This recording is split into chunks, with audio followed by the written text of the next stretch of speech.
but at least I'm free. I am loving and learning to be the very best parts of me.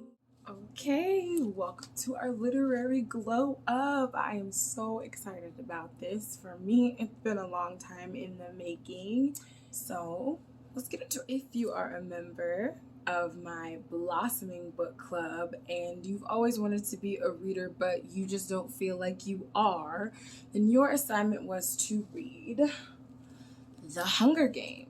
Just book. If you are a member of Belle's book club and you used to read all the time, or you love to read but you just haven't had time and you just need to reignite that skill and reignite that love, then you actually read all 3 books. So that's the first book, The Hunger Games, second book, Catching Fire, my personal favorite, and third was Mockingjay. I myself went above and beyond, and I actually also read The Ballad of Songbird and Snakes because I just wanted to see what a story that took place in the same world previously contributed to what we already know about this story. The discussion, of course, is what you missed if you only read The Hunger Games. So I got my talking points here, and I just kind of tried to go over things that I felt rounded out the story that you didn't get if you just saw the movies. Our first category is Katniss's dad. He was like surgically removed from these movies. The only thing that we ever see of him is just the little photo in Katniss's nightmare of her house blowing up, and we assume that that's her father because no one really ever talks about it until like in the 3rd movie she's getting their stuff from their old compartment and she says, "I got dad." That is it. We know that her mom was kind of catatonic when dad died. We know that presumably she had a father. But there's so many beautiful details about him in the book that we don't hear about in the movie. For one, her brown hunting jacket that you always see her out in the woods with when she hunts with Gale actually belonged to her father. It's the same jacket that he used to wear when he hunted. He also was so in love with her mother. So there's actually a scene in the first Hunger Games where Katniss knows that Haymitch is trying to draw more emotion from her, and she just feels like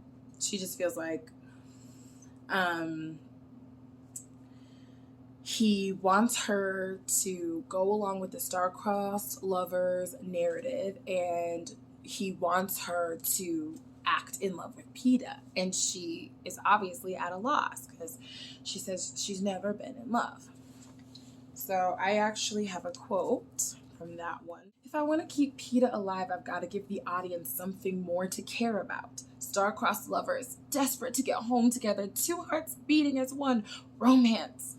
Never having been in love, this is going to be a real trick.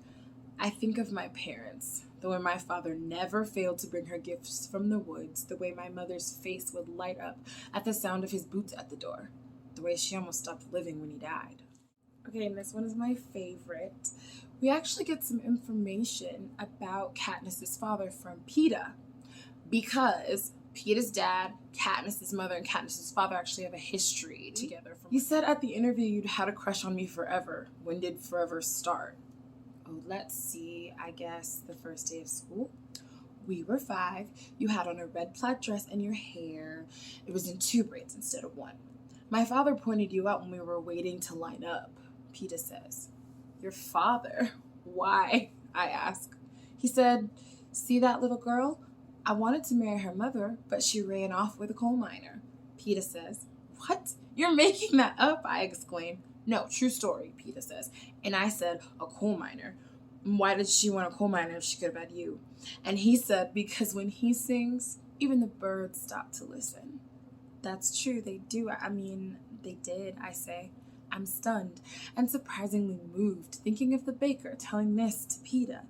It strikes me that my own reluctance to sing, my own dismissal of music, might not really be that I think it's a waste of time. It might be because it reminds me too much of my father. So that day, in music assembly, the teacher asked who knew the Valley song.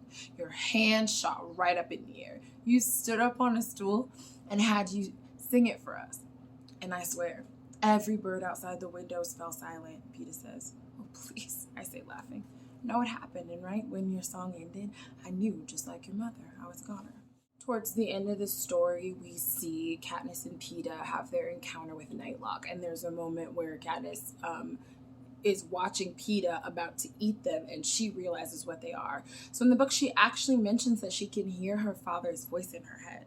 She says, my father's voice comes back to me. Not these, Katniss. Never these. They're Nightlock. You'll be dead before they reach your stomach. So the next thing I want to talk about is Katniss's friends. Katniss had several friends in the books that were not in the movie at all. And since Katniss is, by definition, in the book and in the movie, an extremely hostile character, I feel like we really need to, as a part of compassion and understanding for her, the narrator and the main character of this story, we need to see everything that makes her a little bit softer, a little bit sweeter. She needs to be humanized to us because she could very easily be a cyborg if you're just going off of what you get at face value, especially in the movies where we're not inside of her head, and any compassion she may show, we may not see it because, you know, we don't get that from a facial expression or body language the way that we do from her thoughts in the book. To me, the biggest one is her friend Madge was actually removed, and Madge is actually the person that gives her the Mockingjay pin because she knows that you can take a token into the Hunger Games to represent home. So that makes her, in and of herself, a huge character because the Mockingjay is the symbol of rebellion for the entire revolution after that. So, but there's also other things that Madge does. For one thing, I believe that Madge is one of the only people that you see in the book besides Prim that Katniss allows to frequently touch her. She hugs her on several occasions. She's the kind of friend that reaches out and grabs her hand, and it's the only instance in the story that you see that Katniss doesn't jump up and shy away from that kind of affection. There's also a really powerful scene.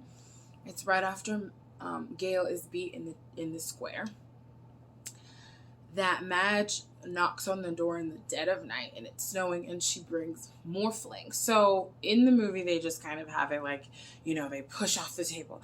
Gale comes to the table and they immediately give him a shot of morphling, but it's actually a very difficult medication to come by. Well, Madge is the mayor's son and she has a little bit she's a mayor's daughter and she has a little bit more access to money and resources, and her mother has these like chronic migraines and has morphine, which is a really strong numbing drug that doesn't actually exist in our world. It would be probably a really strong version of the stuff they give you in the hospital, the drip. I cannot remember the word for that right now. But she brings it and she says, my mom said that I could bring it, and it's a really big deal, and it's one of the reasons that Gale is not in so much pain after that. It's also one of the only times that we see Katniss show any kind of outward jealousy for Gale. You know, she harbors this sense of ownership over Peeta, even though it takes her so long to admit that she loves him. But in that moment, you know, Peeta and Haymitch and some of the other people at the house aren't commenting that she must have come so far in the dead middle of night because she has a little bit of a thing for Gale, and Katniss does not like that at all. Our next friend that was removed from the story is Darius. Darius is a peacekeeper, which is like a cop for us, but it's very clear that he's not somebody that the community is afraid of. Katniss and Gale are friends with him. They eat with him at the Hob all the time, and he's a bit of a flirt. Katniss always describes him as being boyish and fun and good looking. And Gale actually says at one point that it was after seeing Darius flirt with Katniss that he realized his feelings for her had changed. He mentions that when they first met, she was just a kid, so he didn't think of her that way. But recently she had started to turn into a woman, and he didn't like to see other men talking to her. There's other really significant moments with Darius. He actually jumps in when Gale is being beaten in the square to try to stop it. And we don't actually see that part because Katniss comes into the scene later, but by the time she gets there, he's been knocked out. So whatever he did, it was noticeable enough that the Peacekeeper beating Gale shut him down quick. So we know for interfering with law enforcement like that, there are repercussions. So the next time that Katniss sees Gale, he's in the Capitol serving her in the Quell as an Avox. And an Avox is a servant in the Capitol, someone that can be assigned to do all types of different things. Throughout the course of the story, we see them serving people in many ways. But what we do know is that they're servants whose tongues have been cut out. So it is a very severe punishment. Katniss has another Avox friend. This isn't somebody that they grew up with in District 12. This is actually somebody that Katniss only saw one time. But it was such a powerful moment that she's been thinking about her since she saw her that one time. It's a scene in the book where Gale and Katniss are hunting and they see a hovercraft come out into the clearing. And so they just hide in the trees and they're able to see a guy and a girl fleeing from the direction of District 13 and trying to get away. And they're rounded up and taken away, and this girl looks out into the bushes and can see Katniss, and she is silently pleading with her. And Katniss watches the hovercraft descend and take her away. And she's wondered where she's been all this time. She shows up to the first Hunger Games, and this girl is the servant cleaning her room and bringing her food. And it is shocking. I picture Katniss's mouth wide open, her face growing pale, because she definitely just describes being completely surprised. And Peeta actually jumps in during this interaction to make an excuse for her because she hasn't spoken in so long. He says that this girl resembles their friend Deli Cartwright from 12. And they talk about it later on the roof that that's obviously not true. And this is the moment where Peeta talks about, I don't want to let them change me. But that, her seeing that Avox girl is actually the reason she follows him up to the roof to talk. Then, of course, we have Deli Cartwright herself. The really significant thing about Deli that you need to know is that she's a childhood friend of Peeta's. She has spent enough time with Peeta during his childhood and does not have enough ties to Katniss that they actually used her to help with the process of reverse hijacking him. So we know that Peeta's brainwashed. He thinks Katniss is a mud. He's super angry because of that. And they thought that if they could bring enough positive memories back and sort of build his memories back from his childhood up, that they could reverse what the Capitol had done to his mind. So Deli was actually intricate in that.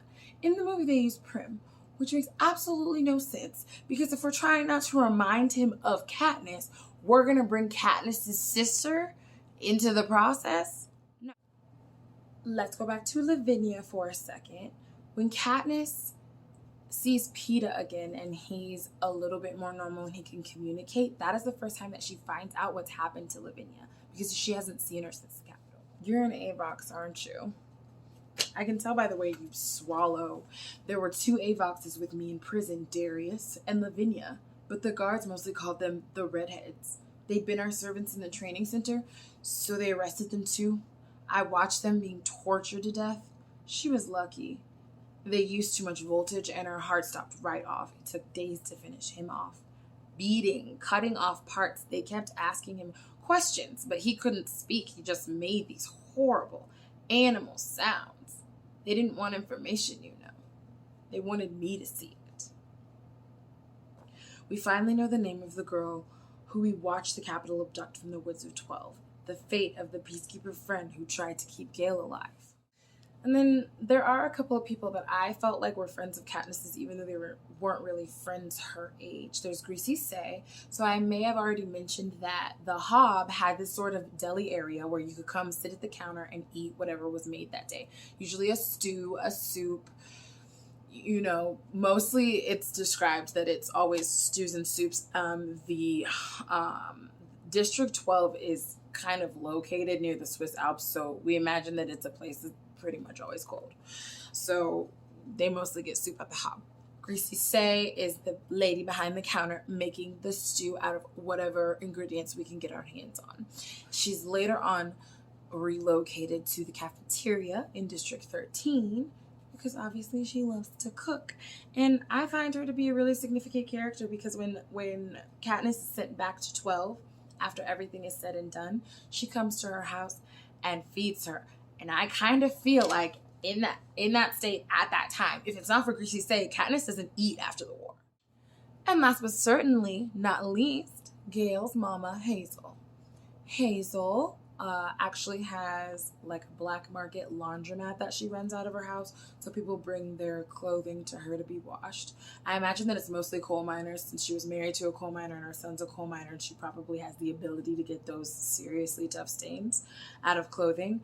But after Gale is beaten, it actually turns into a huge change in District 12, and a lot of the things that people were willing to do, like buy liquor and trade on the black market and hunt, they don't do anymore because there's so many more peacekeepers and they seriously crack down. The only thing about that process that's not really in the movies is that they actually shut down the coal mines for 2 weeks so people don't make any money and they're not allowed to leave their houses.